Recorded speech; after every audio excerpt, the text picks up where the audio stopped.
Photojournalist Darryl Golden, ace photographer Darryl Golden, and photojournalist Darryl Golden found out about this historical era.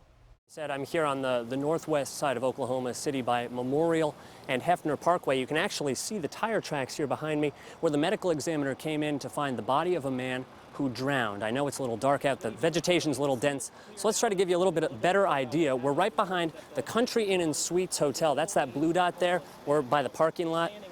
So this happened just between this hotel and between the country club. Now, lawmakers say that tax hike could raise up to $120 million this year because it wouldn't go into effect until September 1st.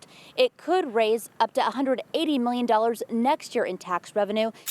Local businesses feel the law leaves them hanging too. It's tough to compete with merchandise you can essentially buy tax-free online. Well, Jolene, we're outside of the Tulsa County Jail right now, and as you can hear, it's pretty quiet. Now, protesters were here earlier. They were holding signs, they were chanting, but they were peaceful, and that's exactly what Terrence's family wanted.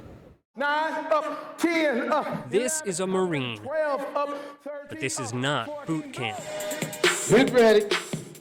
We are on a journey to health and wellness. Bilal Kanta is your guide. Exercise 1, down and up 2, I believe in you 3. His mission is whipping one of Oklahoma City's unhealthiest communities into shape. I just love the fact that we're in the heart of the community.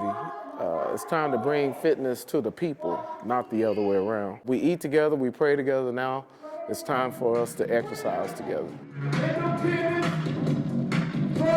Every Tuesday and Thursday, an hour of simple exercises pass the time. You're still moving. Oh yeah, I'm motivated, fired up, ready to do some more work. 1, 2, 3, 4, 5, 6, 7, 8. Bilal will tell you there's no dancing here, no gimmicks, just old-fashioned fitness with some philosophy. Can you eat your dinner out of the gas station? We don't eat our dinner out of the gas station. People get upset about FAT, but you got to call it what it is. So if you're sick and out of shape, it's time to get in shape. First, it was about a dozen older men. The camaraderie is just unspeakably great. Then the wives found out. Because God gave us these bodies, He made them to last, and we've got to make that happen. And pretty soon the kids were coming too. Because I want to live over 100 years at least. And now on the northeast side, the Douglas High Cafeteria is barely large enough for more than 80 people looking to change their lives, not to mention the results. You're losing weight and you're feeling good and you're eating properly. And having fun. Feels good! I believe they can feel the passion. A passion for a healthier and longer life. Lauren Fultonberg, News Channel 4. Now, your legs, your back, and your... We've got Charlie Christian there, Joan Crawford, and we've also got Woody Guthrie here as well. So, yeah, they're local legends. Oh, that's you did that? Yeah, bro. Thanks, brother.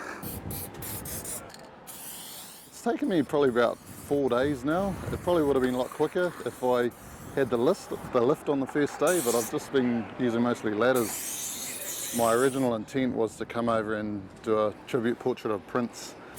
15-hour flight. I might as well try and pop over to Oklahoma and do one of Stephen Adams. And I got invited by my friends Melody and Mark again to come back. You think you'll come back to Oklahoma City? Absolutely, yep. I've got too many friends here now, so yeah. I really loved Oklahoma.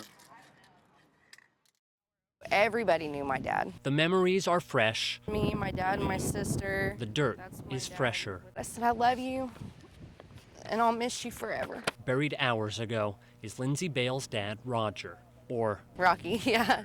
That's what they called him. But there's no headstone for Rocky, squeezed unexpectedly between family plots. Well, I never thought I'd lose my daddy. It shouldn't have happened like this. Police stopped Roger Bales for a bad taillight, and he pulled over into a liquor store parking lot. But then for some reason, Bales got out of the car and started running across the street toward a gas station. He couldn't have gotten very far or very fast. He only made it about a block before Ponca City officers tased him. Paramedics took Bales to the hospital, where he died the next day. What could have been so important that you got out and ran? Maybe it was drugs hospital records show were in his system. Maybe it was a significant criminal record featuring prison time for drugs, theft, and running from police. But still, There's just no reason for this. for the way police brought Rocky Bales down. When I could push my dad over. You know, he was 56 and he was having liver and kidney problems. He had just found out he had a heart condition. Now Lindsay's heart is hurting. This kind of force on an old man is not okay. He was not hurting them. He was trying to get away from him. Just how Lindsay is now trying to get away from a pain that may not ever rest in peace. Mike Turek is ready for more development in eastern Oklahoma County. We need growth out here. People want shopping, they want parks, they want recreation. He wants that new turnpike and said so in a recent opinion editorial in the Journal Record. The backlash was immediate and could affect the bottom line of his family business. For them to call a boycott on my restaurant, our livelihood is awful. You know, they shouldn't do that. I won't be eating there anymore. That's just kind of the way I feel about it. I'm not going to support any businesses that supported the destruction of our small town. Send them home! Many protesters at the rally today said the same thing and even accused Turek of influencing the turnpike. I do know there were some secret meetings held at that restaurant that the public wasn't allowed to attend. Turek says the only meetings held were the monthly Choctaw Economic Development Authority ones, and he says they have nothing to do with the turnpike. Don't openly on social media tell everybody to stop going here when we've supported this very community. Turek says if profits are affected by a boycott, donations to the community would be the first thing to go. If I can't afford to give gift certificates and donations, who's going to be hurt by this? All of these teams, all of these schools. But Turek says the brats will keep cooking, the sauces keep simmering, and he expects no matter the storms, But they're the best in the country. they'll survive another 40 years, no matter where the turnpike lands. Kind of turn your shoulders back towards me.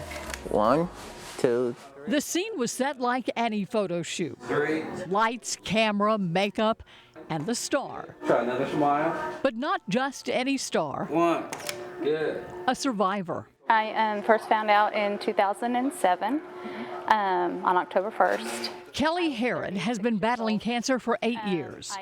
The disease first started as breast cancer, but during her battle over the years, the cancer spread.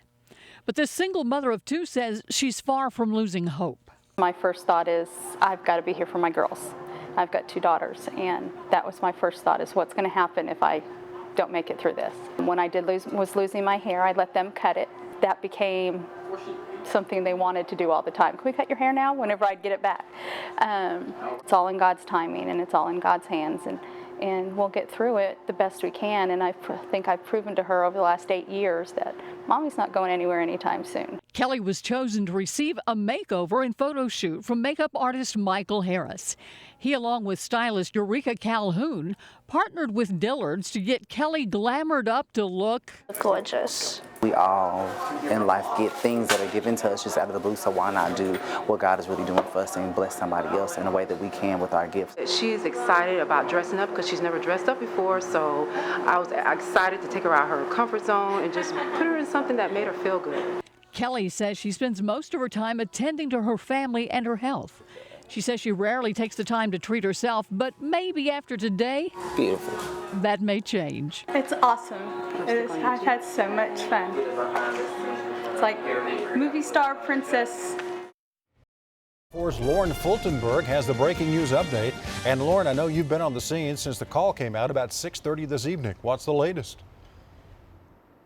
Well, as far as this standoff goes, Kevin, we're pretty much standing pat. We've been in about this spot, kept pretty far back for the last couple hours. About the only development that we've seen behind us is the tactical team moving in to tow a few vehicles away from in front of that house where 3 people are holed up. They're slowly making their way toward those people. There are no hostages in this situation, but police, they don't believe anybody else is in any sort of danger. And this all started with a shots fired call that happened, a domestic shots fired call around 6 o'clock this evening. Gunshots brought out the tape in southwest Oklahoma City. Officers locked things down. No cars in or out of Southwest 25th at Walker as paramedics treated the victim. Witnesses say a woman shot him in the yard, sending him backward in shock, but he'll be okay. He was actually transported by private vehicle to a local hospital, so he's in stable condition. Stable enough to walk himself to the car. while police focused on the person they think pulled the trigger. We know who the shooter is. We know where the shooter is. That would be inside a home on Southwest 25th, behind that yellow building there. We're just trying to get her to come out peacefully. The problem is they can't. For hours, officers tried waiting it out, using the PA systems on their patrol cars to persuade her. Come out of the house with your hands up. If that's unsuccessful, we'll have to explore more tactical options. A couple hours pass. We move back as the tactical team moves in. It's a crime scene. The lights and officers draw a crowd, taking pictures and waiting. And she should come out and give herself up, because regardless, if she don't, somebody's going to end up getting killed, either her or the police officer. Officers are hoping to avoid any more danger. The priority is a peaceful ending.